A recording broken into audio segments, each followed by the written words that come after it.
Dhe unë besoj të kjo drejtësi dhe nuk do më digjoni kur as ta lavdoj, kur ajo godet kundërshtarët e mi politik, pasi unë nuk kam kundërshtarë të tjerë, dhe as ta anatemoj kur kjo drejtësi mund të prek interesat e mi personal.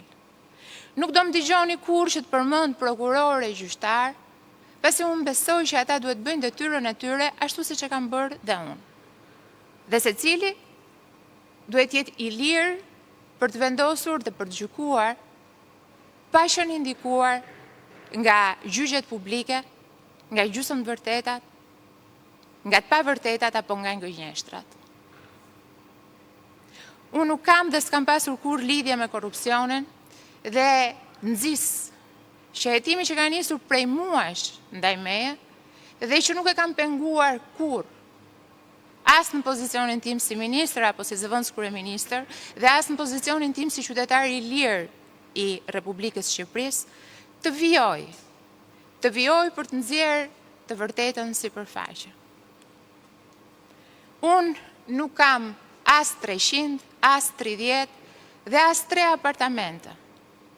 Nuk kam as 1, as 2 jate, nuk kam as limuzina, as helikopter dhe as avion.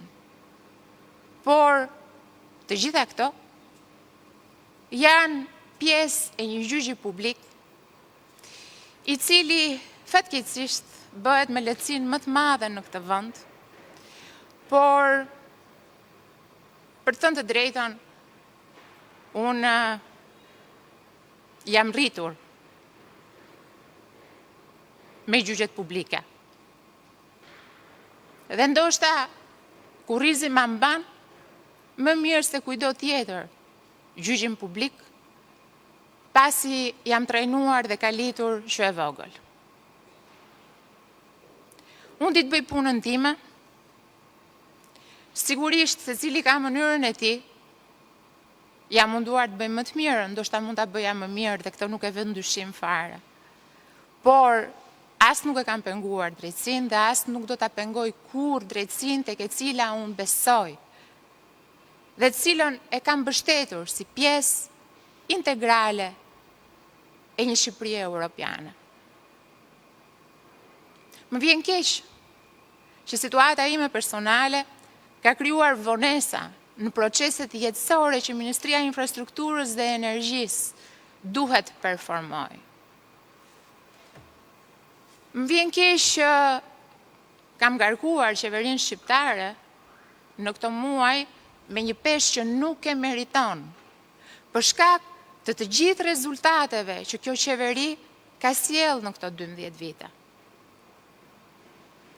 Më vjen keq që është ndikuar qetësia juaj personale, e familjarëve tuaj, dhe padyshim më vjen keq për ditët dhe muajt e humbur në procese të rëndësishme që duhen çuar menjëherë përpara.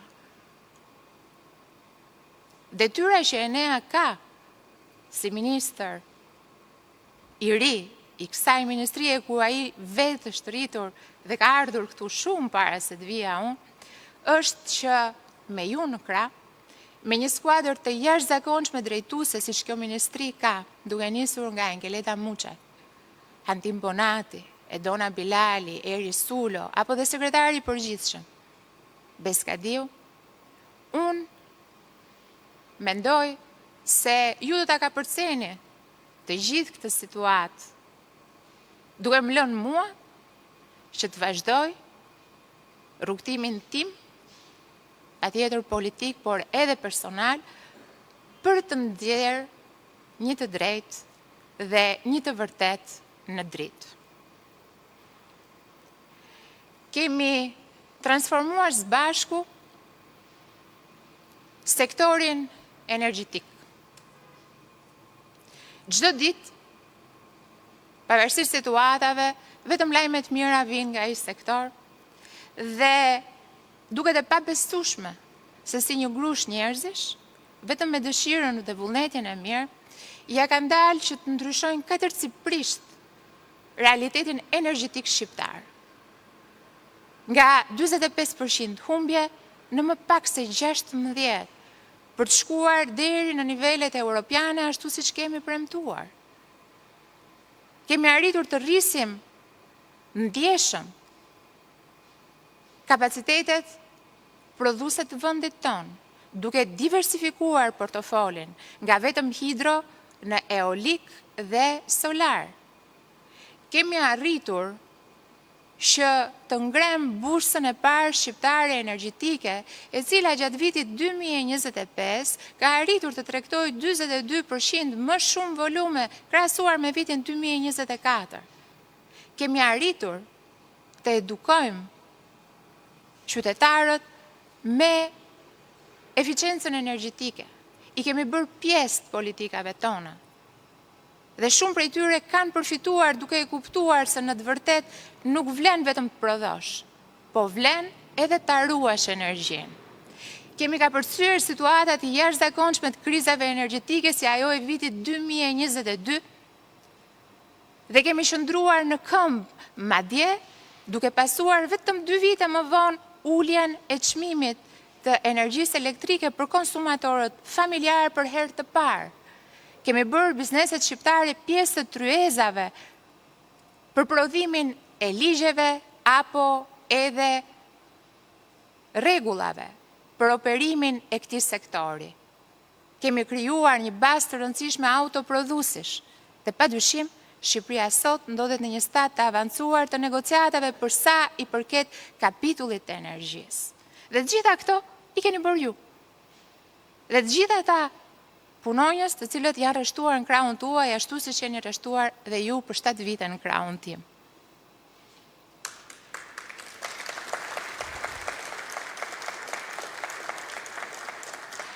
Kemi ndërtuar vepra të jashtëzakonshme, të cilat do të qëndrojnë aty tek vitet do kalojnë, dhe ju duhet ndjeni krenar për gjithë shka kemi arritur. Për transformimin e aeroportit Tiranës dhe për ndërtimin e aeroportit të Vlorës, që me shumë kënaqësi dje parë se ishte hapur thirrja për punësimin e punonjësve të parë në atë aeroport. Kemi ndërtuar rrugë, autostrada moderne të njëjta kategorive dhe cilësive europiane. Kemi ndërtuar tunele të cilat nuk do t'i shkatroj as pika e ujit që tashmë zë vend në të gjitha portalet, kur shiu fillon të bjerë. Dhe asgjë nuk do të fshi punën tuaj dhe gjithçka ju keni bërë deri më sot. Unë duhet përfitoj nga rasti që të falenderoj kryeministrin Rama për gjithë besimin dhe mundësinë që më ka dhënë në këto vite, por mbi të gjitha për shembullin që ka krijuar me mënyrën e tij të leadershipit. Ka qenë lehtë për gjithë ne, të cilët kemi qenë pjesë e ekipit të tij në fillimin e viteve 2000, disa prej të cilëve janë edhe këtu përballë meje, që të ndjekim shembullin e tij se si frymëzohen njerëzit që punojnë me ty, se si ti atyre i jep besim dhe ata atë besim duhet ta kthejnë në rezultate.